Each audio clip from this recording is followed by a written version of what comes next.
là, on est dans une séance à distance, en salle et en ligne ce soir. Alors, je me présente, Marie Lagier, chef d'équipe aux consultations publiques. J'ai le plaisir d'animer la séance de ce soir. Donc, ça concerne l'aménagement du site du dépôt à neige du boulevard Raymond. Et ensuite, il y aura une deuxième partie dans la soirée concernant le prolongement de la rue Margaret-Fraser. Alors, je vous présente les personnes qui m'accompagnent. À ma gauche, M. Pierre-Luc Lachance, qui est membre du comité exécutif, vice-président du comité exécutif responsable du dossier de l'entretien des voies de circulation, donc notamment le déneigement. Toujours à ma gauche, M. Stéphane Mélençon, qui est président de l'arrondissement de Beauport et qui est aussi conseiller du district de la Chute-Montmorency seigneuriale. M. Emmanuel Bell, tout à gauche, qui est conseiller en urbanisme à la division de la gestion du territoire. Donc, plus tard dans la soirée, il va vous faire la présentation sur le prolongement de la rue Margaret-Fraser. À ma droite, M. Sébastien Dumas, qui est conseiller en développement économique au service développement économique et grands projets. Donc, il va vous faire une partie de la présentation de ce soir. M. Marc Desrivières, directeur du service du transport et de la mobilité intelligente. Également, Mme Marie-Joëlle Gosselin, directrice par intérim à la division entretien des voies de circulation ou au service entretien des voies de circulation. Et M. Mathieu Alibert, qui est directeur de la division prévention et qualité du milieu. Alors, je suis accompagnée ce soir de ma collègue Dominique Gagnon, qui est conseillère en consultation publique, qui anime la partie en ligne. Donc, bienvenue aux gens à la maison. Donc, on peut débuter l'enregistrement. D'ailleurs, la séance est enregistrée. Et puis, il y a aussi Camille Esther Garon là, qui va animer pour la deuxième partie de la soirée des ateliers, qui est aussi conseillère en consultation publique. Alors, avant de vous expliquer le déroulement de ce soir, je vais donner la parole à M. Lachance pour un mot de bienvenue. À vous la parole. Merci beaucoup, Marie. Bonsoir à tous et à toutes. Merci d'être ici pour discuter d'un sujet qui, on sait, vous tient très à cœur, l'aménagement du site de dépôt à neige du boulevard Raymond. Ainsi, on en profite aussi pour vous parler du prolongement de la rue Margaret-Fraser. Marie a nommé les personnes qui sont à l'avant. Il y a d'autres professionnels et directeurs de la ville dans la salle, dont le directeur général de la ville, M. Luc Monti. Donc, c'est un dossier, comme vous voyez, qui a une très grande importance au niveau des opérations ville. On sait aussi que ça a une très grande importance pour vous au niveau de la qualité de vie que vous souhaitez conserver dans votre milieu de vie. Et vous allez voir, on a travaillé fort suite aux nombreuses rencontres qu'on a tenues depuis plusieurs années sur le sujet. Mon collègue Stevens en a plus d'expérience car il a toujours été représentant de Beauport. Moi, c'est dans mes fonctions de vice-président responsable des entretiens de voies de circulation que je suis ici ce soir. Avant, c'était mon collègue Jérémy Ernoul qui était là. Donc, on sait que c'était un dossier qui a évolué grandement à travers le temps. Il a été bonifié aussi grandement. Et ça, c'est grâce à votre participation active à ce processus-là. Donc, je vais vous inviter à bien regarder les changements qu'on vous présente ce soir, qui sont en lien direct avec plusieurs commentaires que nous avons entendus lors des dernières consultations. Merci. Merci, M. Lachance, puis merci d'avoir souligné la présence de M. Monti. Merci. Alain, Stéphane. Et puis, on a aussi directeur général adjoint et directeur d'arrondissement, donc merci. Alors, le déroulement de ce soir, donc, il y aura une première partie qui va concerner le mur anti-bruit et la végétalisation donc, du site là, du dépôt à neige. Et puis ensuite, on a le prolongement de la rue Margaret-Fraser. Donc, on va faire une présentation, puis il y aura un atelier d'échange. On veut recueillir là, vos idées, vos préoccupations. Donc, ça va se faire dans une formule plus participative. Donc, on vise terminer la soirée à 21h30. Donc, la première partie devrait durer environ jusqu'à 20h30. Ensuite, la deuxième partie, la dernière heure, sera consacrée à l'atelier d'échange sur la rue Margaret-Fraser. Donc, pour les gens qui nous écoutent à la maison, on a des petites fonctionnalités à vous expliquer pour la réunion qui est sur Zoom. Donc, je vous inviterai à garder vos caméras et vos micros fermés. On est en mode réunion ce soir, donc pour éviter les bruits de fond. Et puis, lors de l'atelier d'échange, vous pourrez à ce moment-là rouvrir vos caméras et vos micros, suivant les consignes là, de ma collègue Dominique. Si vous avez à prendre la parole pour la période de questions, vous pourrez utiliser le bouton « Lever la main ». Et puis, on fera une alternance entre les gens en salle, les gens à la maison pour la période des questions ou pour l'atelier d'échange. Là, c'est Dominique qui vous donnera les consignes. S'il y a des gens qui sont par téléphone, il faut faire étoile 9 pour lever la main et puis ensuite étoile 6 pour ouvrir le micro. Vous pouvez aussi utiliser le bouton discussion pour écrire. À ce moment-là, c'est ma collègue Dominique là, qui va pouvoir lire vos questions et vos commentaires. Alors voilà. Donc, sans plus tarder, j'inviterai. Donc, on va commencer la présentation avec Marie-Joëlle Gosselin, Marc Desrivières, Sébastien Dumas et puis Mathieu Alibert. Okay. On va juste tester le partage d'écran parce qu'on doit aussi s'assurer que les gens à la maison puissent voir la présentation. Tout à fait. On a 20 participants en ligne. Alors, Dominique, oui, on voit bien la présentation. Parfait. On peut y aller. Merci. Alors, le plan de la présentation, on va parler brièvement de la localisation des projets et du dépôt à neige. Bref rappel aussi du projet de réaménagement comme tel du dépôt. Ensuite, un état de situation de la construction du mur anti-bruit et 2 projets vont vous être présentés, le projet de végétalisation ainsi que le projet de prolongement de la rue Marguerite-Fraser. On peut avancer. Localisation, alors tous les projets qui vont être discutés ce soir se situent là, dans le secteur que vous voyez à l'écran, donc entre l'avenue La Rue et l'autoroute 40 et bordé par les boulevards Louis XIV à l'est et le boulevard Raymond à l'ouest. Alors, ici, on voit le plan d'ensemble des projets projetés. Au point numéro 1, on voit le réaménagement du dépôt à neige comme tel. Alors, on y reviendra. Et la construction, le projet de mur anti-bruit le long du boulevard Louis XIV. On voit aussi le projet de végétalisation ou reboisement là, au point numéro 3. Et le projet de prolongement de la rue Marguerite-Fraser, le point numéro 4. Donc, ceux qui ont suivi un peu le projet là, du développement, du réaménagement du dépôt, là, savent que ça fait quand même un bon bout de temps qu'on travaille là-dessus. On a déposé les documents de réaménagement auprès du ministère de l'Environnement en juin 2021. Donc, ça va faire bientôt 2 ans.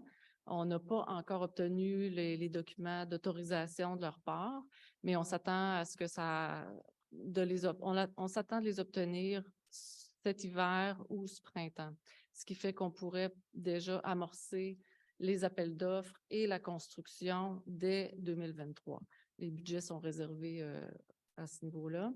Et puis, donc, la phase 1 serait réalisée en 2023.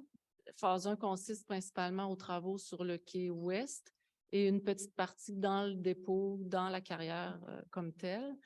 Et la phase 2 va se dérouler en 2024 si tout va comme prévu. Et là, on parle vraiment du réaménagement des digues, du déplacement dans le fond comme tel, là, en contrebas de la carrière, et puis l'aménagement du quai à l'est et le bassin de sédimentation. Alors, tout ça est prévu en 2e phase. Donc, le projet va se dérouler sur 2 années. C'est ce qui est prévu pour l'instant, tout dépendant de l'obtention des documents de la part du ministère de l'Environnement. On ne sait jamais, on est encore en travaux avec eux, là. Mais on s'attend à ce que ça rentre quand même à court, moyen terme.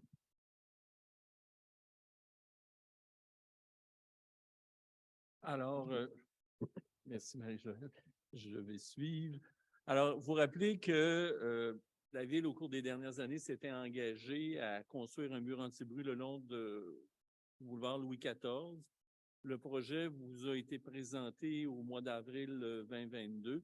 Donc là, on va vous présenter un peu l'avancement du projet parce qu'on a, je dirais, là, avancé vraiment très bien dans ce projet-là.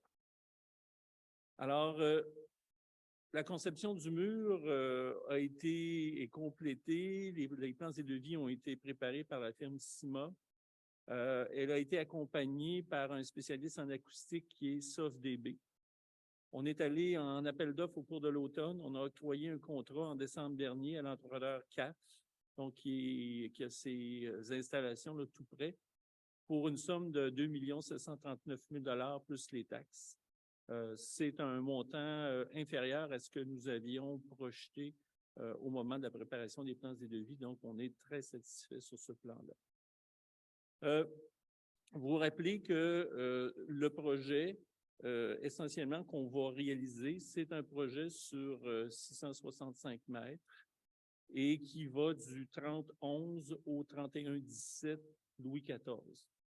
À l'origine, le mur se prolongeait de 80 mètres vers le nord, mais les analyses ont démontré que les niveaux de bruit observés actuellement à ces endroits-là sont inférieurs au niveau de bruit que nous atteindrons avec le mur. Donc, ce n'est pas nécessaire de faire une intervention à cet endroit-là. Et vous avez également la partie sud, où il existe déjà une butte existante, donc elle est adéquate. On n'a pas à venir aménager un mur à cet endroit-là. Si on va maintenant du côté, on regarde la hauteur du mur, hein, le mur essentiellement sera par section à 4 mètres, par d'autres sections à 6 mètres. Alors, vous avez d'abord une première section à 4 mètres à l'extrémité sud, c'est suivi d'une section à 6 mètres au centre et une section à 4 mètres au nord. Les images qu'on vous avait présentées à ce moment-là montraient là, un petit peu, on voit la ligne de couleur, ça montre la hauteur du mur par rapport à la végétation existante. Donc, de façon générale, le mur est légèrement plus bas que la végétation existante. Deux exemples de murs qui sont utilisés ailleurs au Québec, qui montrent l'utilisation du bois, et c'est ce qu'on privilégie dans notre scénario, un mur en bois avec des panneaux de laine acoustique. La végétation existante, hein, on voit à gauche en saison estivale, à droite en saison hivernale. Donc, sur le plan de la qualité du paysage, quand l'hiver arrive, ce n'est pas nécessairement quelque chose qui est très intéressant. Donc, on aura une préoccupation dans le cadre du projet, une fois le mur construit, de venir planter entre la chaussée et le mur des arbres et des arbustes. Vous nous aviez fait part de certaines préoccupations quant au nombre d'arbres et d'arbustes qui étaient prévus. Essentiellement, ce qu'on va réaliser ou implanter, c'est 2 fois plus d'arbres qui étaient prévus à l'origine. Donc, à l'origine, on avait environ 50 arbres de prévus. Nous en aurons entre 95 et 100 une fois le projet complété. Alors, vous avez aussi un peu une illustration là, à gauche de ce qu'on connaît. Et à droite, ben, le mur, une fois réalisé, là, avec la végétation qui est prévue entre le mur et la chaussée.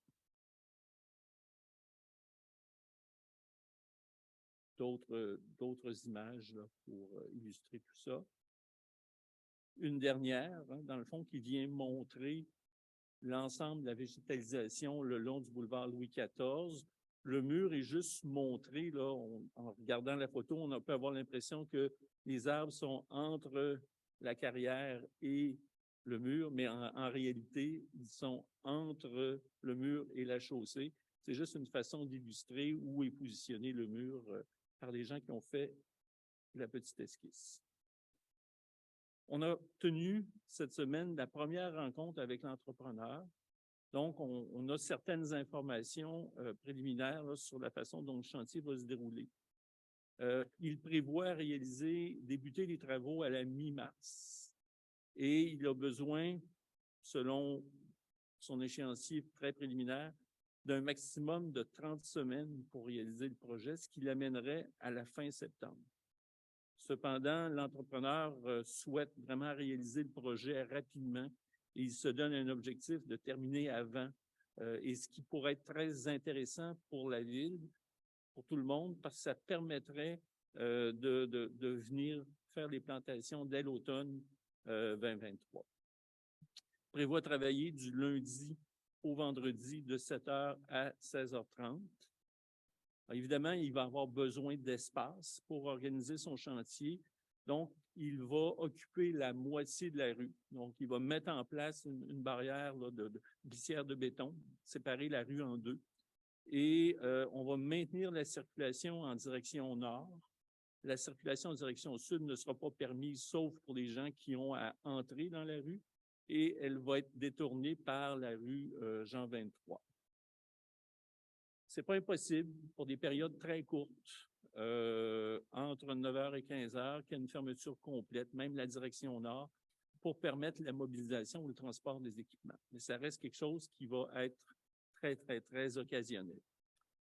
Dans les jours qui vont précéder le début des travaux, il y a un avis qui va être distribué à tous les citoyens, qui va expliquer le déroulement des travaux, comment la collecte des matières résiduelles va se faire.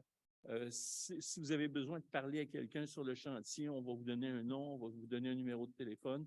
Donc, tout ça va vous être présenté. Vous allez recevoir ça à la maison quelques jours avant le début des travaux.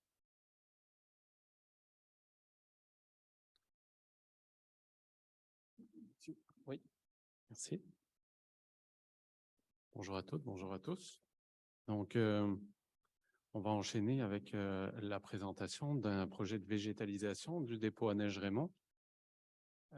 Lors de rencontres de présentation, notamment de l'état d'avancement du projet de mur acoustique au printemps dernier, comme l'a dit Marc, vous nous aviez mentionné la volonté ou en tout cas le constat que selon vous, les plantations devaient être améliorées, puis la végétalisation du site était laissée à désirer.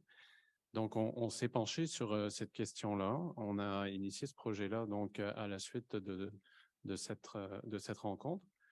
Et c'est également en ligne avec la volonté de la Ville de Québec d'améliorer la canopée sur l'ensemble de son territoire.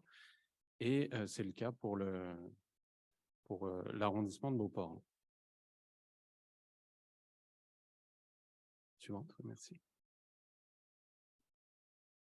Donc, c'est un projet qui va se dérouler en 2 volets. Tout d'abord, dans l'objectif de créer un écran visuel vis-à-vis des activités de déneigement et de l'aménagement qui va se faire par l'équipe de Marie-Joëlle au centre de la carrière, du dépôt Raymond. On souhaite donc créer cet écran visuel-là. On va le faire par la construction d'un remblai dans la section nord pour cacher la rampe d'accès au quai de déchargement en contrebas. On va voir des illustrations un peu plus loin. Et là, le deuxième volet va être vraiment l'étape de végétalisation du site par des arbustes et par des arbres. Suivant. Alors, le premier volet est donc constitué de l'activité de construction de ce remblai. C'est un remblai qui va être constitué principalement de matériel d'excavation issu de travaux de voirie de la Ville de Québec. Les travaux devraient prendre fin à peu près en même temps que les travaux de réaménagement du dépôt. Donc, Marie-Joëlle nous parlait de 2024. Nous, au plus tard, on pourrait terminer les travaux de végétalisation en 2025. Donc, dépendamment des délais également pour obtenir les autorisations du ministère de l'Environnement.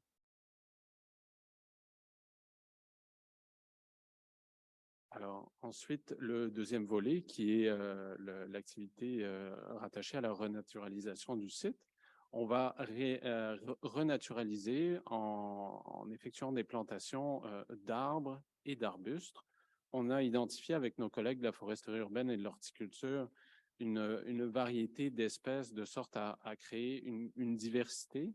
Vous remarquez qu'on a identifié 60% en termes de densité de conifères versus 40% de feuillus.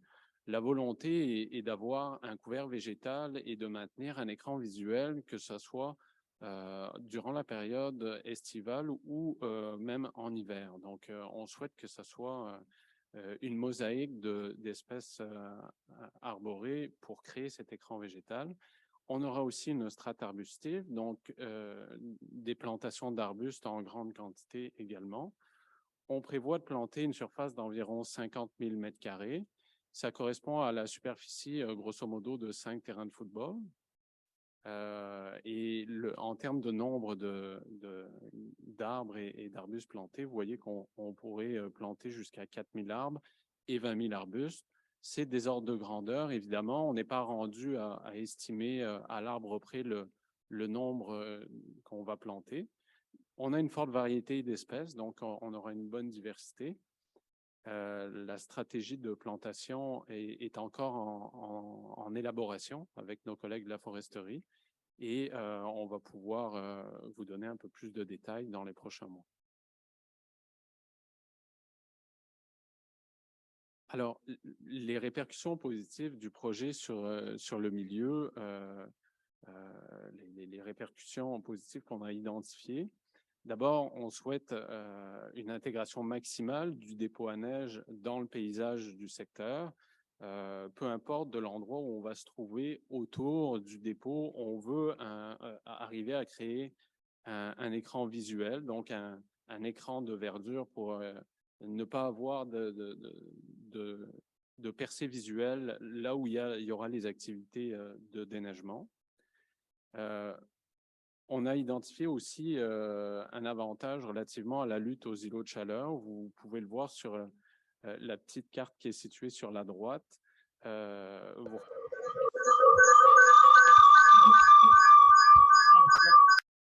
On voit le dépôt Raymond qui est identifié ici comme un gros îlot de chaleur.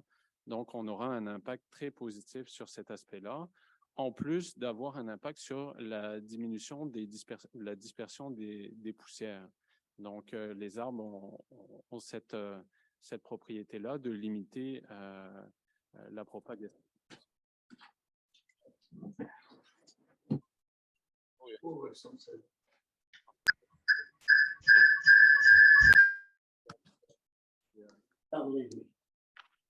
D'arbres et augmenter la superficie de couvert végétal.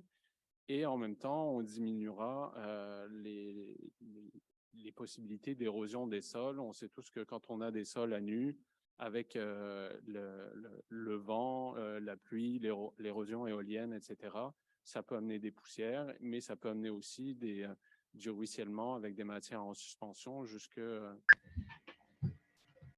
les infrastructures du réseau. Alors, comme on le disait, on a une fenêtre d'opportunité qui est le projet de réaménagement de la digue pour les activités de déneigement.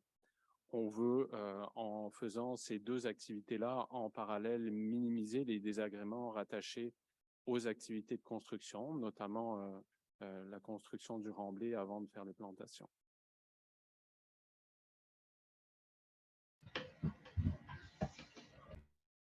Les avantages environnementaux du projet, évidemment, il y a l'enjeu aussi des émissions de GES parce qu'on va être capable de diminuer des transports de matériel en termes de distance. Donc, on va diminuer les émissions de gaz à effet de serre en limitant le déplacement de certains véhicules.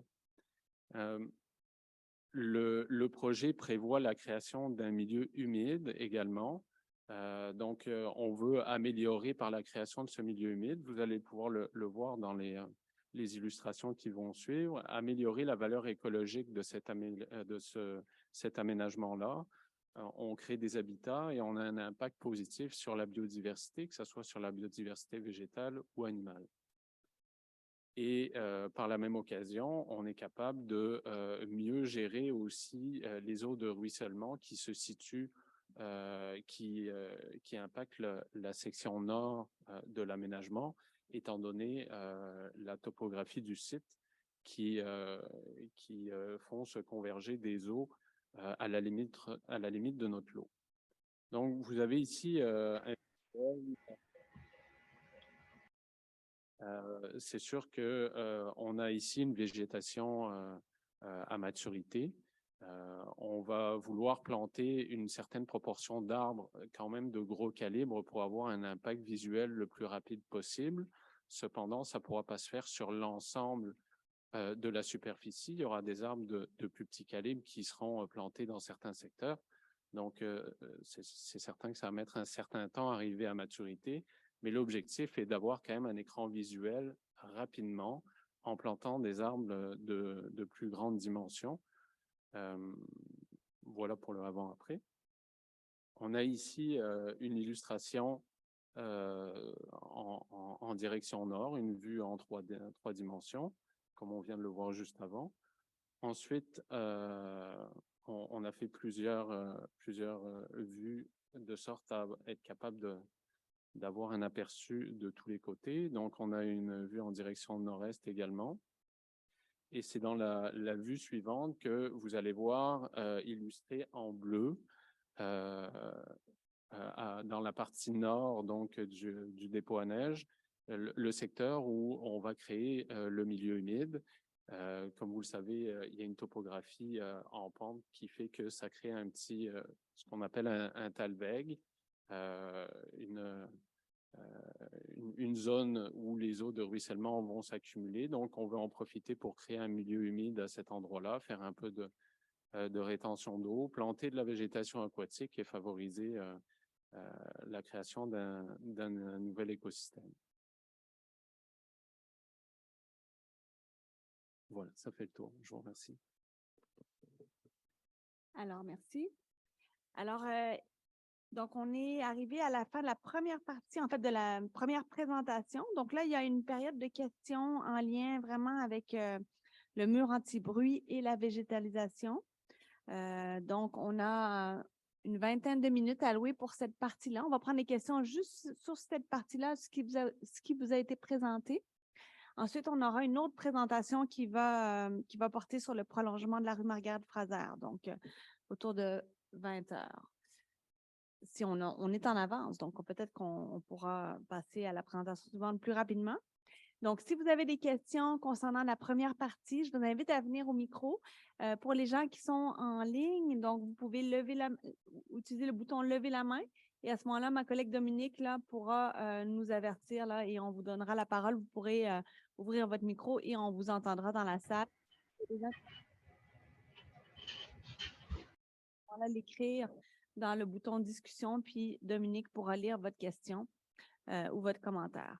Je vous invite à vous présenter, nous dire à quel titre vous intervenez. Si vous êtes un voisin immédiat là, du site, ça va nous aider à mieux comprendre votre point de vue. Et puis, moi, ce soir, je remplace ma collègue Hélène Saint-Pierre. Puis, comme il y a eu plusieurs séances avant, je sais qu'Hélène vous connaît. Moi, je ne vous connais pas, donc s'il vous plaît, me dire votre nom pour que je puisse après ça m'adresser à vous. Et puis, on va se limiter à 2-3 minutes là, par question, commentaire pour être sûr qu'on puisse passer le plus grand nombre de questions. Est-ce que ça vous va? Oui. Oui, bonsoir, bienvenue, Bonsoir. monsieur. Alors, moi, mon nom, c'est Régent Ouellette. Oui. Je réside au Saint-Exupéry, au sud complètement, dans le bas de Saint-Exupéry. Alors, vous faites des choses quand même qui semblent, en tout cas, quand on voit sur photo, j'espère que je vais vivre quand même assez vieux, voir la végétation à ce point-là. Mais en arrière de chez moi, il y a eu quand même 15 arbres de coupés. Ce que je déplore, c'est qu'il y a eu quelque chose qui a été oublié, je pense, ou abandonné, ou où on n'est pas assez de résidents pour que ce soit respecté. Mais vous avez installé le pluvial qui est allé se connecter sur le ministère des Transports qui est sur le bord de Félix-Leclerc. En faisant ça, vous avez descendu ce que nous autres, on avait comme mur anti-son, si vous voulez, qui était le cap de roche, si vous voulez. Vous l'avez descendu de plusieurs pieds. Vous avez créé une espèce de canal, une ouverture de tous les bruits.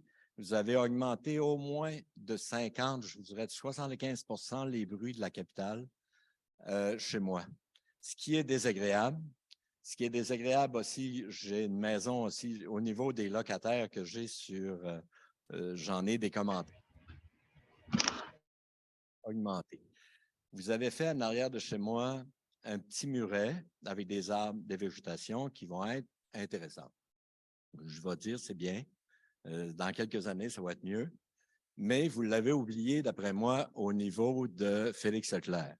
Là, vous avez des plans, des budgets d'arbres. Je pense que de monter un buton pour rehausser ce que vous avez enlevé du long de la capitale. Moi, j'habite ce secteur-là depuis 1999. Et à l'époque, il y avait usine, il y avait un garage de ciment Saint-Laurent, puis il y avait une usine qui coupait tout le son. Alors ça, c'est parti. Puis vous avez 15 arbres matures que vous avez enlevés en arrière de chez nous pour me remplacer par des beaux petits arbres qu'un jour, ils seront beaux, comme je dis. Mais vous avez créé un buton qui aide. On voit une différence. Le gros buton que j'ai en arrière de chez nous aussi, on voit une différence. Mais pour moi, pour me satisfaire et satisfaire mon entourage, je pense que ce n'est pas une dépense extraordinaire. J'aimerais ça que vous ajoutiez la possibilité de rehausser le long de la capitale. Ce n'est pas une grande partie. C'est la partie de l'ancien édifice de pompage que vous aviez à aller jusqu'à mon voisin qui est toiture Île d'Orléans. C'est cette partie-là où il y avait aussi le viaduc anciennement. Alors, si vous regardez, à un moment donné, ça a énormément baissé. Vous l'avez coupé de moitié, ce mur-là. Ça fait que ça donne une ouverture. Je vous invite à venir chez moi à un moment donné pour entendre le son en hiver. Je m'en plains pas. Mais en été, c'est désagréable. Quand vous dites on l'a coupé de moitié, c'est en installant le pluvial, ça fait rabaisser Le pluvial, le niveau, vous avez c'est ça? creusé, vous avez cassé OK. les pierres parce que c'est tout en cailloux. Donc, avez vous cassé êtes sur pendant Saint-Exupéry, c'est ça? Saint-Exupéry, oui. Est-ce que vous visualisez bien aussi? Oui? OK. Pensez-vous qu'à soir, vous pouvez me dire, oui, c'est possible de rajouter un petit buton de terre puis mettre quelques petits arbres? Alors, il y a peut-être des évaluations, mais Mme Gosselin ou M. Desrivières, allez-y. Des travaux qui ont été réalisés par le service d'ingénierie, là, donc un peu à part de nos travaux présentement, là, dans toutes les questions, mais on peut regarder ce qu'il y en est, là, effectivement, pour essayer de se rapprocher de ce qui était avant, mais on ne connaît pas les projets qui ont été réalisés, là, nous, ici, à la table. Là, Moi, mais- je pense que c'est un petit oubli parce que les gens qui ont fait le secteur, ben là, de toute façon, c'est ça. Je pense que c'est pas du monde nécessairement qui vit dans le secteur. Mhm. Moi, je suis pas parti avec faire le tour de mes voisins, faire lire, signer une pétition et tout, mais j'aimerais ça que ça soit pris en considération à un moment donné, parce que d'après moi, avec les budgets que vous avez actuellement, ce que vous êtes après dépenser pour essayer d'améliorer puis de créer quelque chose de beau, cette partie-là est pas vraiment beau puis a été abandonnée là, un peu. C'est difficile. Ouais, il y a une grosse différence. On ne peut pas se positionner. En termes de matériaux, il n'y a pas d'enjeu. Non. Ça peut être fait. Puis en termes de plantation, non plus. Donc, si c'est juste ça, l'élément limitant, ça va être fait. Cependant, étant donné qu'il y a une infrastructure qui a été faite par l'ingénierie, avant de vous dire oui, on veut quand même se valider auprès du service d'ingénierie pour savoir s'il y a un enjeu qu'on ne pourrait pas évaluer ce soir, mais d'un point de vue intervention matérielle et budgétaire, c'est pas un enjeu. OK. Est-ce que je peux avoir des suivis sur ça plutôt que venir vous voir dans une prochaine réunion? Oui, bien sûr. Oui? Oui. Puis vous avez mes coordonnées, Alors- vous avez tout pour ça? Alors, en fait, si vous êtes inscrit à la séance, là, Oui. c'est ma collègue Hélène Saint-Pierre là, qui a pris les inscriptions. C'est elle qui a fait faire les invitations dans les boîtes aux lettres et tout ça. Mais je vous inviterais peut-être quand même à nous les laisser pour être sûr qu'on les ait bien à ma collègue à l'arrière de la salle, Camille Esther. On va noter vos coordonnées. OK. En dehors de ça, je vous dirais, l'autre point que je dirais, moi, c'est en été. Parce que je ne suis pas dans le secteur du bruit, vraiment du dépôt puis des claquages j'entends moins au niveau du sud. Par contre, en été, là, j'ai hâte en 2025. Là, à un moment donné, c'était 2023. Là, si on est rendu 2024, 2025, j'ai hâte qu'on arrive en 2025, que ça arrête parce que l'été, vous faites des efforts pour la circulation dans la carrière, mais vos routes ne sont pas en asphalte. Puis le respect des vitesses, il ne se fait pas. Puis l'arrosage, il se fait. Mais il se fait le matin et puis le soleil est quasiment pas sorti. Le soleil sort, la rue sèche. Et puis là, ça roule à 50, 60 probablement pour certains. Peut-être même, je mettais un radar, ça serait pire. Tandis que vous demandez une vitesse de 10 km. Alors, ça, c'est pas vraiment respecté. C'est pour ça que là-dessus, je pense que vous allez avoir de la misère à gagner. Si je peux faire quelque chose pour vous autres, vous me le dites. Mais sinon, ben, encore là, je souhaite vivre jusque plus qu'en 2025. Merci, vous M. remercie. Ouellet. Donc, on note les commentaires là, très précieux que vous nous avez dit. Puis, concernant le non-respect là, des vitesses là, puis de l'arrosage en été, donc, c'est important de nous le signaler quand vous êtes témoin de ça là, en faisant le 3-1. Et puis, évidemment, là, pour qu'on puisse documenter ça. Là. Je comprends, mais je pense que c'est difficile aussi pour vous. Parce qu'on voit que les détestent, mais les résultats sont métiers. Puis juste 30 secondes, excusez, je ne veux pas, Monsieur Ouellet, si pour le suivi aussi, vous pouvez passer par moi, il n'y a pas de problème. Non pas parce que là, on va parler aux intervenants, mais pour le suivi, vous avez demandé un suivi. Vous pouvez aussi communiquer avec moi, ça va me faire plaisir. Il y a Mme Giroux qui est dans la salle, qui peut vous donner une de mes cartes pour me rejoindre, il n'y aura pas de problème. J'ai déjà vos coordonnées. Parfait, merci. Parfait, merci. Je comprends qu'il ne faut pas que je touche mon micro, hein, Michael, c'est ça? Ah, il ne faut pas souffler dans le micro. Parfait, OK. Merci. Alors, est-ce qu'on a des questions en ligne? Dominique, tu me fais signe si c'est le cas. Oui, Madame Agier, donc on a une question qui m'est parvenue par écrit de Madame Vandal. Donc, je vous propose de la lire, puis Madame Vandal, au besoin, pourra compléter. Question au sujet des travaux du mur anti-bruit. Est-ce que les heures de 7h à 16h30 sont absolument fixes? Y a-t-il un risque que les travaux soient effectués en dehors de ces heures parce que nous avons de jeunes enfants et souhaitons conserver leur tranquillité en soirée et la nuit? Il est très peu probable qu'il y ait des travaux après 16h30. Le programme de travail de l'entrepreneur ne prévoit pas de travaux qui doivent se faire de soir ou de nuit. Donc, son objectif, c'est de terminer à 16h30 tous les jours. Alors, parfait. Merci, M. Desrivières. Alors, merci, Mme Vandal, pour la question aussi.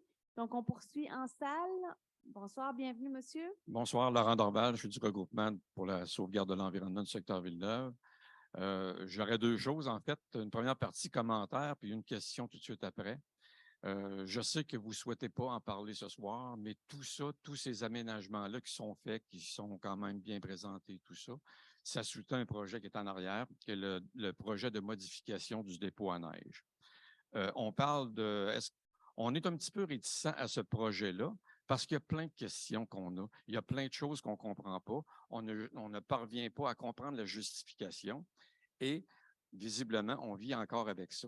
On sait que le dépôt à neige était utilisé déjà à peu près à 50 %, qu'on avait 400 camions par jour. Le nouveau projet, à l'heure, c'est-à-dire, le nouveau projet prévoit encore 400 camions à l'heure. Donc, on n'améliore pas de ce côté-là.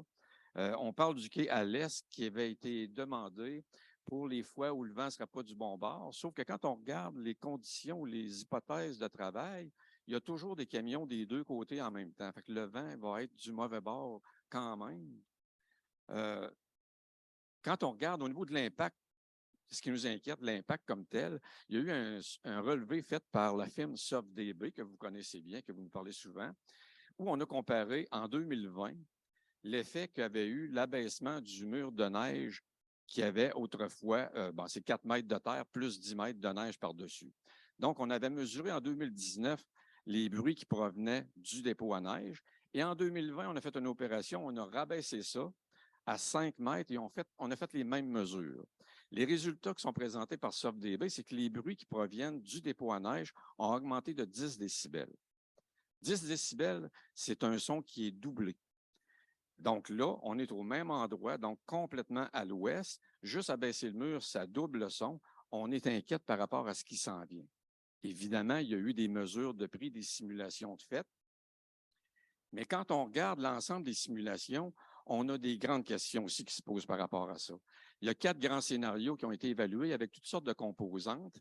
Le scénario comme tel, de façon générale, les résultats qui sont exprimés, on sort les niveaux sonores maximum, sauf pour l'alternative où on a plus de camionnage du côté est, du côté des résidences, où là, on va chercher plutôt les niveaux moyens. Les niveaux moyens, ce que ça fait, c'est que tous les bruits qui sont supérieurs à la moyenne, ben, c'est comme si on ne les considérait pas. On peut penser aux camions, aux signaux de recul, on peut penser aux bennes qui claquent. Donc, c'est comme si on effaçait un petit peu l'effet de ces impératifs-là. Puis c'est ça qui est dérangeant, c'est ça qui nous dérange. Évidemment, tout ça, ça entraîne la construction d'un mur qui a 6 mètres de hauteur, qui lui excède la hauteur permise par règlement. Et ça, c'est parce que le quai de déchargement, qui va être à peu près 60 mètres des résidences, lui aussi, il contrevient à la réglementation, qui normalement serait plus de 100 mètres. Bon, évidemment, là, on va nous dire, oui, mais on respecte la réglementation parce qu'en 2011, on a adopté le règlement RVQ 1853 qui dit tout simplement que la norme existe, mais on n'appliquera pas le chapitre 15 de la norme. Donc, ça nous inquiète encore. Et il y a beaucoup de choses comme ça, des points, puis visiblement, depuis le temps qu'on essaye d'avoir des réponses à nos questions et de discuter de ça, encore ce soir, c'est comme si on ne voulait pas en parler. Donc, si on pense d'avoir l'acceptabilité du projet, on a des doutes, on aura toujours des doutes, parce que je pense qu'au-delà de la théorie, quand ça va être dans la vraie vie, ça va être bien différent, puis là, on va être pris avec un problème. C'est mon premier mon commentaire. Maintenant, j'aurais une question. Okay. La partie où on voit le milieu humide, la construction du milieu humide, et on parlait de remblayage. On parle de combien de mètres cubes? On parle de 2 ans. On pense, ça va être quoi? Est-ce qu'on rembarque encore dans une opération qui va être semblable à ce qu'on a eu avec Saint-Pierre pour 2 petites années encore? Alors, remarquez, ça date depuis 2011, nous autres, là. Fait que 2 petites années encore, ça commence à faire beaucoup d'années. Donc, j'aimerais savoir, c'est quoi exactement le périmètre qui va être rehaussé? Il va être rehaussé de combien? Puis, est-ce qu'il y a des mesures qui vont être prises pour le bruit, la poussière et tout ce que vous voulez? Alors, on peut, Donc, M. Alibert, pour oui. cette partie-là, oui. On peut revenir à une diapositive 1, remblai, où on voit un schéma du remblai en question. OK, ici. Donc, les volumes, c'est à peu près 280 000 mètres cubes. L'objectif, c'était d'avoir une superficie la plus faible possible pour jouer le rôle qu'on veut lui faire jouer, c'est-à-dire créer un écran visuel et avoir un impact sur les poussières, etc., pour créer un espace de verdure. On aurait pu remplir à cet endroit-là, tripler le volume. On aurait pu faire ça encore pendant 10 ans. On avait et le matériel et l'espace nécessaire pour en mettre beaucoup plus. On a voulu se limiter à un remblayage qui permette d'atteindre l'objectif et pas plus. Donc, les pentes sont relativement douces. Le remblai est somme toute modéré. Et c'est ça. Si on fait ça sur 2 ans, c'est à 9 mois par année, grosso modo, de travail. Ça représente à peu près 8 camions à l'heure en moyenne. C'est sûr que c'est difficile. Là, je vous donne une moyenne. Il y aura des moments où il y aura quand même passablement plus de camions parce que il y a des projets qui font que on sort du matériel pour l'amener à cet endroit-là. Là, je vous donne une moyenne, là, à peu près, si toute chose est égale durant cette période-là. Donc, entre 2 et 3 ans, entre 5 et 8 camions à l'heure en moyenne, mais je ne peux pas vous donner plus que ça comme information. Parfait. Puis, donc, moi, je voulais juste revenir sur la justification du projet là, pour le bénéfice des gens aussi à distance. Là. Pourquoi on fait ça, là, le site, à quoi ça sert, tout ça? Je demandais à Marie-Joëlle de compléter. Je vais juste me permettre, M. Dorval, au niveau des claquements de bennes et signaux de recul, sachez que nous sommes en transformation au niveau des opérations, au niveau de l'ensemble des sous-contractants de la ville. Maintenant, dans nos contrats, nous exigeons des signaux sonores à large bande, là, le psh-psh. suis jamais bon pour limiter comme il faut le bruit, mais même au centre-ville, moi j'habite au centre-ville de Québec, ça a une différence majeure sur l'impact que ça a lorsqu'on a du camionnage qui se fait. Pour les camions à benne, ben là, c'est des amortisseurs qui sont demandés au niveau des camions de fourniture. Donc ça va aussi atténuer à travers le temps en fonction du renouvellement des projets. Vous avez une petite question sur ça spécifiquement? Alors, Ben, je non, vais juste me permettre de la justificative du projet aussi. juste parce que les gens en ligne n'entendent pas les conversations hors micro. Donc, il ne faut pas qu'on ait de conversation sans les micros, s'il vous plaît. Ouais. C'est ça. Donc, la justification du projet, puis comme je dis, Marie-Joëlle va bien compléter. Elle est sur le dossier depuis plus longtemps que moi. Ce dépôt à neige-là est critique pour les opérations de la ville. On a fermé certains dépôts à neige dans le passé. On a besoin de ce dépôt-là pour être capable d'offrir les opérations de déneigement de la ville dans le respect des délais qu'on a mis en place dans notre politique de viabilité hivernale. On s'entend que plus un dépôt est loin, plus ça ralentit la capacité d'opération. On a une demande très forte de la part des gens d'accélérer nos opérations, de diminuer le nombre de soirs où on interdit le stationnement dans les rues. Mais pour ça, ben, ça veut dire qu'il faut être capable que nos camions, on ait la capacité de venir déposer la neige et de repartir et d'avoir accès aux différents secteurs de la ville. Présentement, on a une dispersion des dépôts à neige qui nous permet un certain équilibre justement pour être capable de couvrir nos opérations à l'est par celui-ci, à l'ouest par les dépôts Jonquière, Létrière, au centre par celui qui est pas loin d'Estimauville. Bref, tout ça est une question pour permettre une opération globale de la ville. Marie-Joëlle, est-ce qu'il y a des points que tu aimerais ajouter? Ben, en fait, le justificatif du projet, oui, on parvient pas depuis longtemps à atteindre le volume qui est autorisé, hein, c'est 2 millions de mètres cubes. On parvient pas à l'atteindre parce que justement, notre quai ouest à l'ouest est restreint. Les circuits, on a peu de camions qui peuvent décharger en même temps. Il y a un enjeu de sécurité. Alors, de séparer le camionnage de part et d'autre, ça va être facilitant. Donc, on pense bien augmenter nos volumes. Le 3 millions de mètres cubes qu'on demande auprès du ministère, c'est que tant qu'à déposer, on va déposer pour un volume qui nous permet d'exploiter le dépôt au maximum, mais on ne s'attend pas à atteindre 3 millions de mètres cubes très fréquemment parce que en moyenne, dans la ville de Québec, dans des hivers normaux, on atteint 5 à 6 millions de mètres cubes dans tous nos dépôts. Donc, il serait étonnant qu'on atteigne 3 millions fréquemment là, au dépôt Raymond. Mais ça va beaucoup nous aider dans nos opérations. On va pouvoir utiliser le fond aussi pour de la neige qui est transportée au chargeur et non soufflée. Bref, il y a plusieurs avantages. Mais comme on a déjà dit aussi, le but n'est pas de toujours utiliser le quai à l'est, puisqu'il y a quand même, faut faire le tour du dépôt. On rajoute 1,3 à 1,5 km. Donc, c'est des frais supplémentaires aussi pour l'utilisation de ce nouveau quai-là. Donc, on va quand même concentrer le plus possible à l'ouest, mais on va avoir la possibilité d'utiliser les 3 quais de déchargement. Parfait. Donc, est-ce qu'on a d'autres questions en ligne, Dominique? Oui, tout à fait. J'ai reçu encore des questions par écrit. Donc, je vais juste rappeler que si vous désirez, vous pouvez toujours lever la main, mais ça me fait plaisir également de les lire pour vous.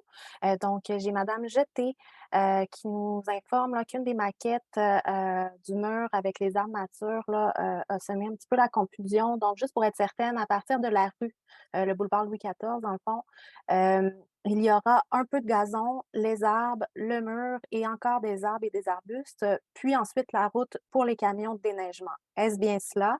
Et à quelle distance exactement du mur sera la route pour les camions de déneigement? OK. Est-ce qu'on peut partager la présentation à l'écran pour le bénéfice de Mme Jeté qui est en ligne pour qu'elle puisse voir l'image? Parfait. Donc, est-ce que M. Desrivières pouvait... est-ce que c'était vous ou c'était Mme Gosselin? Donc, juste pour récapituler là, les distances entre le mur, la rue, les allées pour les camions. J'ai pas la mesure présentement. mais on a des coupes. Je pourrais répondre ultérieurement, mais présentement, je n'ai pas la donnée. OK. Donc, Dominique, ce qu'on va faire, c'est qu'on va noter les coordonnées de Mme Jeté, puis on pourra faire le suivi avec elle là, par la suite. Tout à fait. Merci beaucoup. Merci. Donc, on poursuit avec une question en salle. Bonsoir, bienvenue. Mon nom est André Brown. Plus près du micro, s'il vous plaît. Vous pouvez le monter, si vous voulez. Ouais. Ça va être beaucoup mieux. Oh, avec le bras, oui. Mon nom est André Brown. Je reste sur le coin de Chicorée, Saint-Exupéry, dans la partie en bas, là, si on veut. Moi, j'aimerais avoir, parce que ça fait plusieurs fois que je pose une question, puis jamais de réponse. Je voudrais savoir si hydrocarbures aromatiques polycycliques. Ça, là, c'est un gaz qui soulève suite à la fonte des neiges. C'est un gaz très toxique. Il y a eu des recherches. J'ai posé la question en 2019. J'ai reposé la question en 2022. Il n'y a personne qui me répond. Puis ça, ce gaz-là, il est très, très toxique. Parce qu'il y a eu des recherches, ça a sorti en 2017. Vous venez mettre ça collé à côté de nous autres. C'est pas fort en ce qui me concerne. Mais là, moi, je vais respirer ça 365 jours par année. Ça n'a pas de maudit bon sens.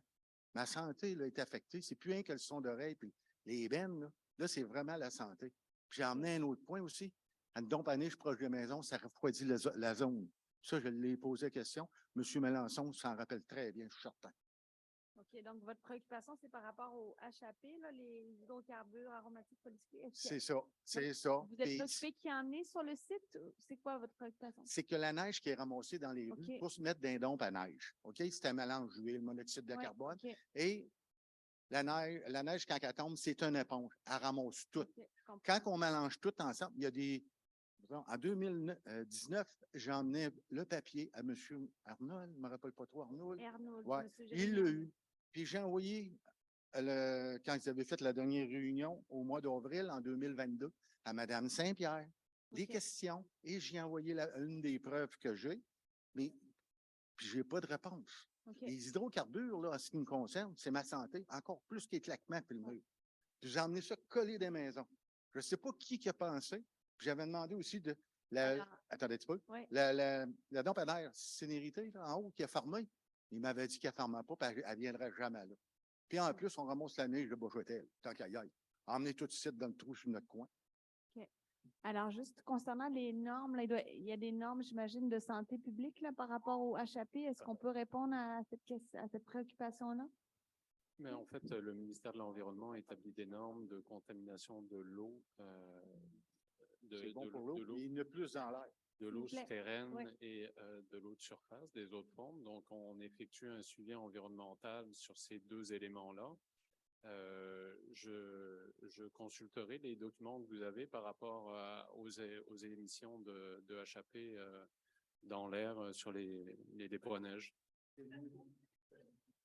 Alors, s'il vous plaît, on ne vous entend pas. Les gens qui sont à la maison n'entendent pas vos commentaires. OK. Je peux parler juste pour moi. Ouais, mais en 2022, vous étiez là, certain, avec Mme Saint-Pierre. Nous, on a Voilà. des règles à respecter qui sont établies par le ministère de l'Environnement. Et puis, on design tout le dépôt à neige en fonction de ça, dont la décantation, les bassins et tout ça. C'est parfait. L'environnement Puis- fait ça, mais il ne fait pas la partie de l'air, qui a été étudiée par l'Université McGill. C'est pas OK. une université de coin. Ça a sorti, je pense, le 4 avril 2017. J'en ai parlé au début. Puis vous continuez, puis vous ne répondez pas. Il n'y a personne qui me répond. Le monde ne sera pas OK. content de savoir qu'ils vont respirer ça 365 jours par année. Je ne dis pas 15 jours, mais c'est 365 jours par année, jour et nuit. Alors, M. Brown, là, je comprends qu'il y a une préoccupation. Oui, je comprends. Alors, c'est sûr que là, on est là pour vous entendre, puis on va regarder ces documents-là qui ont été reçus, là, Oui, forcément. absolument. Oui. J'aimerais Oui. avoir une réponse. Réponse. Le dépôt à neige est en fonction, là? Oui, Ça fait combien d'années? ça fait depuis, je sais pas. 2012. 2012? Ben, il y a du monde qui ont dû. Fait que là, on n'est pas en train de changer du tout au tout, là. Ah non. On aménage le dépôt différemment pour Oui. son opération. Je suis capable de me prouver que je n'ai pas quelqu'un qui n'a pas eu un cancer. Je ne suis pas en train de vous dire de prouver ci et ça. Je vous dis juste, il n'y a rien dans la proposition de ce soir qui change le fondement de l'opération qui est là depuis que ce lieu-là est utilisé comme dépôt à neige. Il n'y a absolument rien ce soir qui vient changer le fondement même de l'opération. Attention. Hey, hop, Mais nous, à partir de peut-être pas là. nous, on comprend que monsieur n'a pas de réponse à sa question. Ben, c'est tout ce que Puis, réponds. je suis désolé que M. Ernault n'ait pas fait le suivi. Ben là, Je ne peux pas répondre à sa place. Si vous avez donné le document à M. Ernault, S'il vous si vous plaît. avez donné le document à M. Ernault, il n'a pas fait de suivi. Je ne peux pas parler en son nom. Il n'est plus élu. C'est comme ça. c'est ça. Donc, Mais à faites- partir de là, je comprends qu'il y a beaucoup de mécontentement. Mais moi, ce que je vous dis ce soir, c'est qu'on vient vous proposer un projet qui ne change pas le fondement même. On vient améliorer, et vous le savez, c'est d'ailleurs pour ça qu'on fait de la plantation d'arbres tout le tour, pour être capable de justement capter les poussières, capter les éléments qui peuvent émaner de ce dépôt-là. La job d'un arbre dans la vie, c'est de travailler à la filtration de l'air. Donc, on vient mettre 24 000.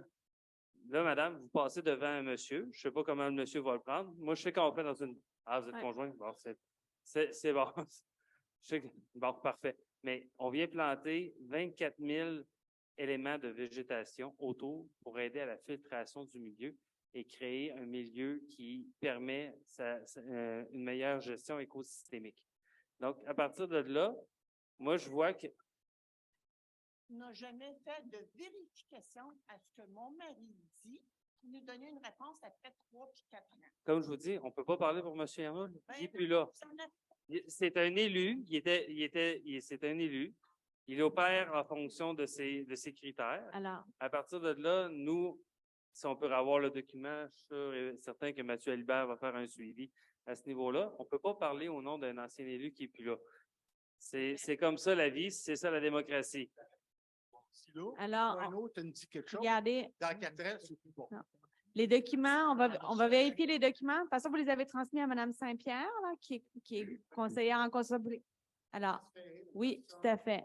OK, on va regarder ça. J'aimerais que tout le monde dans mon secteur ait la réponse. Parfait. Parce que je sais que oui, la réponse est très, très négative OK. pour ça. OK. Et les arbres, là, es-tu capable de me garantir que ça va tout filtrer? C'est une fonction d'un arbre dans Ouais, la c'est vie, la fonction d'un c'est de filtrer les OK. poussières, Prends filtrer 10 les polluants. Hein? S'il prend 10 livres d'eau, j'en mets 40. Et où l'autant des chenilles? OK. Alors, je comprends que votre préoccupation majeure, c'est l'utilisation même du site de dépôt en neige, là. OK. Alors, je comprends. Parfait. Alors, est-ce que Dominique, on a d'autres questions en ligne?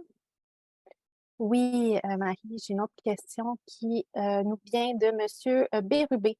La question, tout le long de l'avenue Larue, entre le boulevard Raymond et Louis XIV, toute la végétation a été supprimée et actuellement, c'est un grand terrain vague en terre. Sur vos plans, nous voyons des structures blanches. Pour le moment, lorsqu'ils vendent, toute la poussière circule dans le quartier. Que sont ces structures et quand seront-elles construites? OK. Alors, c'est justement l'objet de la présentation juste après. Donc, M. Bérubé, on va y revenir là, dans la présentation de la deuxième partie de la rencontre. Donc, vous aurez réponse à votre question. On poursuit en salle. Bonsoir, monsieur, bienvenue. Bonsoir, mon nom est Michel Auger, je demeure dans le quartier, 33 rue Aubry. 33 rue Aubry? Aubry, Oui, OK. J'ai quelques commentaires à faire. D'abord, Monsieur Lachance, quand on affirme des choses, j'aimerais ça que vous ne grimaciez pas devant nous. C'est un peu insultant. Alors, parce qu'on parle de notre santé. Madame Gosselin, vous avez finalement donné une partie de la réponse qu'on attendait, parce qu'on le savait. Vous avez expliqué qu'il y avait des problèmes avec le quai à l'ouest et que le quai à l'est allait combler ces problèmes-là. Et il y a des problèmes opérationnels. On comprend que le quai à l'ouest seulement ne permet pas d'accroître le nombre de camions en simultané pour le déversement de la neige, ce qui veut dire que le quai à l'est devrait servir plutôt souvent et qui n'est pas lié à la direction des vents, mais plutôt à la capacité d'accueil des camions. Et j'en déduis que c'est ça avec ce que vous avez affirmé tout à l'heure. Okay. Ici, j'ai un document, c'est un dépliant qui avait été distribué aux résidents en 2013. Et je ne suis pas sûr qu'il y avait du monde parmi vous, y compris notre directeur général, y compris le directeur général adjoint et tous ceux qui sont ici présents de la ville, je suis pas certain que vous étiez là en 2013. En 2013, moi, j'étais là. OK. Ouais, Mais au fond, là, c'est Ouais. que il y a beaucoup de monde qui change, puis à chaque fois qu'il y a du nouveau monde dans le dossier, le projet grossit. Le projet grossit, le projet grossit. Il est de plus en plus important, les impacts sont de plus en plus importants. OK? Alors, dans le dépliant d'information en 2013, il était prévu l'aménagement d'un quai à l'ouest. Et là, maintenant, on parle d'un quai à l'est, à proximité des maisons, en dedans de 60 mètres des maisons. On parle dans ce dépliant-là, d'une digue qui devait avoir environ 15 pieds de haut. Et je me souviens de la digue, parce que je l'avais regardée. Je pense qu'elle avait à peine 12 pieds de haut. Mais dans le document qui avait été distribué, on n'avait jamais dit aux citoyens, on va faire du remplissage pendant des années, puis on va monter la digue à 100 pieds de haut. Alors, nous autres, comme comité représentant des citoyens, on était voir la ville, on a dit, ça n'a pas de sens. Alors, vous avez décidé de baisser la digue à 70 pieds. Mais ça reste pas mal plus important que ce qui avait été avancé là-dedans. Alors, le même dépliant parle d'un mur coupe-son surmonté d'une butte de neige du côté ouest, pas du côté est. Là, on parle d'un mur coupe-son à l'est. Ce dépliant-là parlait également de mesures d'atténuation. On parlait là-dedans de mécanismes pour éviter le claquage de benne. On a vécu maintenant l'expérience depuis une bonne dizaine d'années. Et puis, les dispositifs ne sont pas efficaces. On le sait qu'ils ne sont pas efficaces. Vous le savez qu'ils ne sont pas efficaces à cause du froid. OK? Alors, le froid fait en sorte qu'à un moment donné, ça n'a plus d'efficacité. Et on parle d'épandage d'abat-poussière. On a mangé de la poussière depuis 2017, depuis que Saint-Pierre a fermé son dépôt de matériel résiduel. Vous avez pris la relève et de la poussière, on a à cœur d'été et à cœur d'automne et à cœur de printemps. Aussitôt que ça recommence, le brossage de terre, on a de la poussière. Alors le dépôt à neige à l'été jusqu'à maintenant a été jusqu'à maintenant davantage utilisé comme lieu d'entreposage de matériel résiduel. C'est pas faux. Il est même prévu dans les documents déposés au BAP par la Ville à propos du tramway que le matériel issu du creusage du tunnel soit redirigé de nuit vers le site du dépôt à neige du boulevard Raymond. Ça, c'est pas Jojo ce qu'on a lu dans ce document-là. Plus récemment, il a été annoncé par la Ville la fermeture du dépôt de la Sérénité et le transfert du stockage vers le dépôt du boulevard Raymond, alors qu'il n'en était nullement question dans tous les échanges qu'on a eus avec les représentants de la Ville. Le dépôt sera désormais utilisé de nuit comme de jour et la quantité de neige entreposée ne cesse d'augmenter. Les travaux et les opérations réalisées sur le site ont un grand impact sur l'environnement pour les résidents. Des impacts qui seront permanents. C'est des impacts permanents. On parle d'impacts permanents. De l'aveu même de la Ville sur sa carte d'invitation, et je cite, « Les nouvelles mesures annoncées ce soir visent à améliorer la qualité de vie des résidents du secteur. » Ah, on commence à avouer que notre qualité de vie a diminué à cause du dépôt à neige. Cela ne constitue-t-il pas la reconnaissance d'un problème de détérioration de la qualité de vie de notre quartier en raison des activités du dépôt à neige? Ma question, j'en ai une.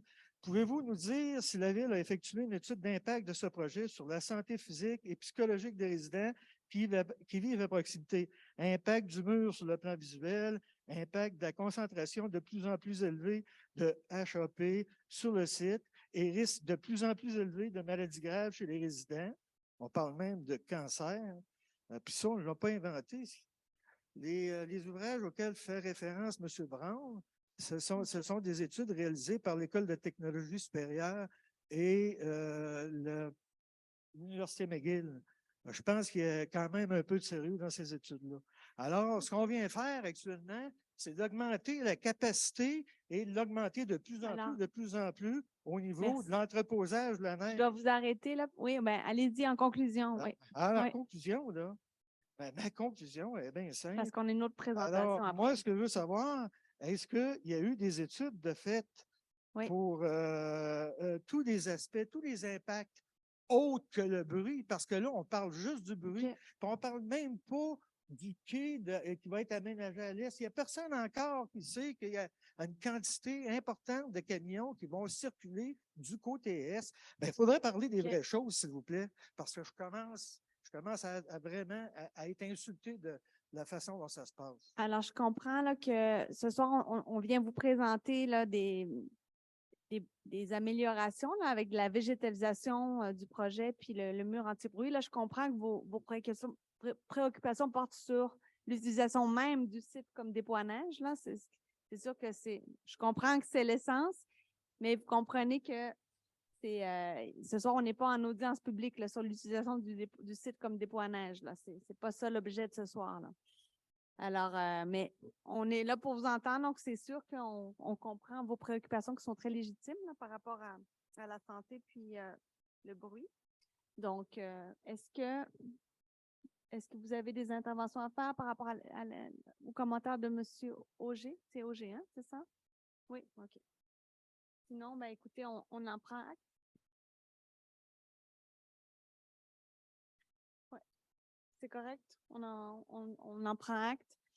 Alors, on poursuit. Est-ce qu'en ligne, on a d'autres commentaires, Dominique, sur la première partie?